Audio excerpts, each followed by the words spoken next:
નમસ્કાર મિત્રો, આપણે ઘણા સમયથી ટ્રેક્ટર એજન્સીઓ અને ડીલરોના વિરુદ્ધમાં એક મુહિમ ચલાવી રહ્યા છીએ અને આ મુહિમ હવે એ ક્ષણે પહોંચી છે કે હવે એક એક ડીલર પાસે જઈ અને જે ખેડૂતોને તકલીફો થઈ છે, એક બાજુ ડીલર હશે, એક બાજુ ખેડૂતો હશે, ખેડૂતોને સાંભળી અને ડીલર એના શું પ્રત્યુત્તર આપે છે, શું જવાબ આપે છે, શું સોલ્યુશન લઈ આપે છે, તેને લઈને આપણે આગળ વધવાનું છે.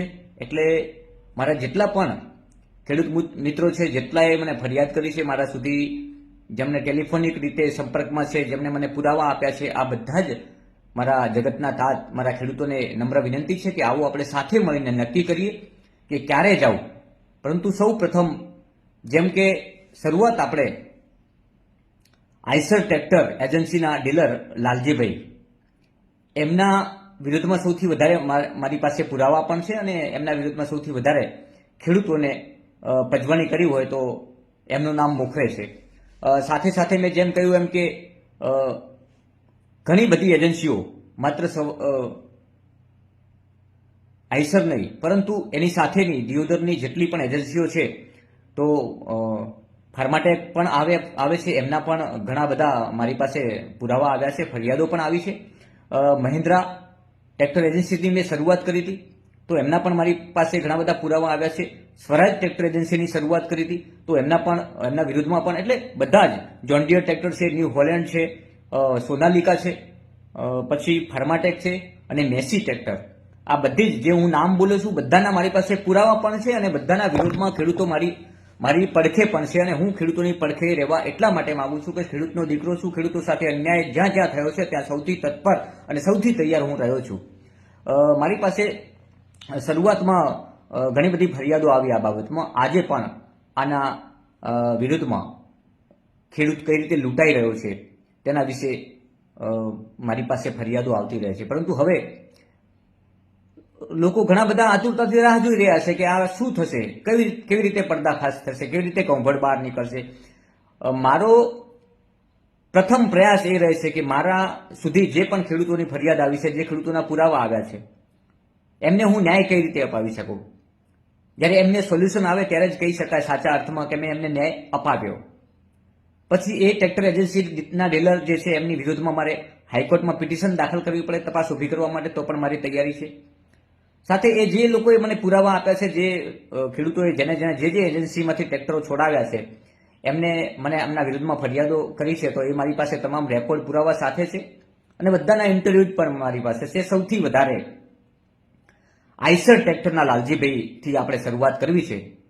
એટલે મારા ખેડૂત મિત્રો મને જે મારા સુધી પહોંચ્યા છે, ટેલિફોનિક રીતે પહોંચ્યા છે કે રૂબરૂમાં આવીને પુરાવા આપી ગયા છે કે અમારી સાથે આ બનેલું છે, એ તમામ લોકોને વિનંતી છે કે તમે આપણે આવો, મળીએ બધા, મને ટેલિફોનિક વાત કરો અને આવતીકાલથી તમે મને સીધો ફોન કરી અને આપણે એક જગ્યાએ મળી અને એક જ સાથે જેટલા પણ હાલમાં જે પ્રથમ આપણો પ્રયાસ છે કે આઈસર ટ્રેક્ટરથી શરૂઆત કરીએ અને પછી એના પછીના ડીલરો જે આવતા હોય બધા જોડે આપણે જવું છે અને આના વિરુદ્ધમાં કડકમાં કડક કાર્યવાહી થાય એવું પણ કરવું છે. અને આપણે બધા સાથે મળીને જેને આ તકલીફો થઈ છે, જેને આ લોકોએ લૂંટ્યા છે, એ બધા જ ખેડૂતોને સાથે મળીને, સાથે લઈને હું હાઈકોર્ટમાં પિટિશન દાખલ કરવાનો છું અને એની પૂર્ણ તૈયારીઓ થઈ ચૂકી છે. હું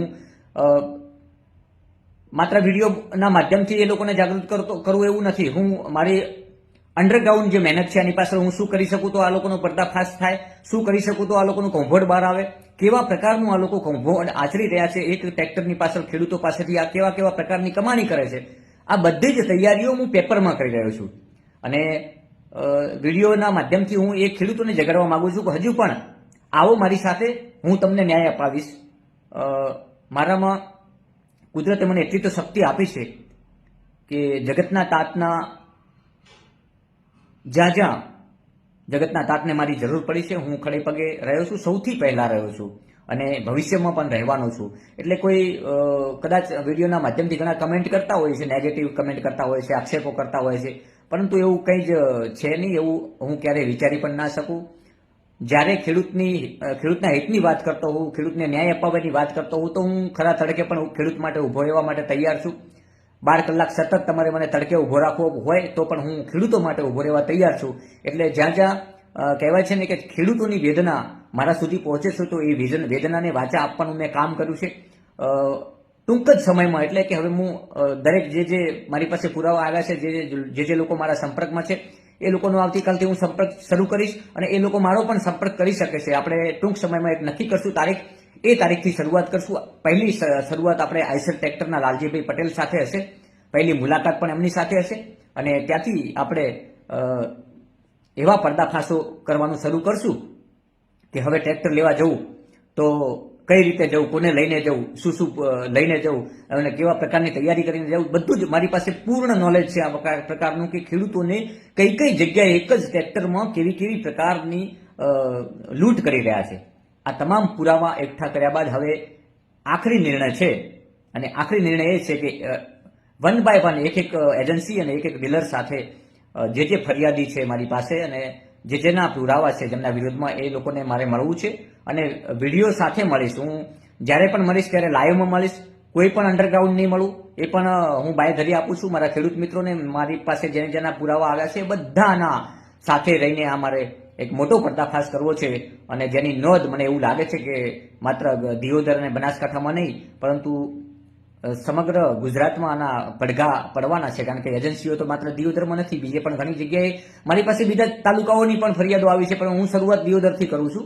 મારું વતન દિયોદર છે, હું આ વિસ્તારનો છું, એટલે પહેલા મારા વિસ્તારના જે ખેડૂતો લૂંટાયા છે અને દિયોદર એજન્સીઓ જે છે એમાં ત્યાંથી બીજા તાલુકાના ખેડૂતો પણ ટ્રેક્ટર લઈ ગયા છે, તો એમના પણ અહીંયા સોલ્યુશન આવી જાય પછી હું બીજા તાલુકાની વાત કરવાનો છું. મારી પાસે બીજા તાલુકાઓના પણ ઘણા બધા ફોન આવ્યા છે, ફરિયાદો આવી છે, પુરાવા આવ્યા છે. હું બધા માટે લડવા માટે સક્ષમ છું અને તૈયાર છું. મારી પૂર્ણ તૈયારીઓ થઈ ચૂકી છે.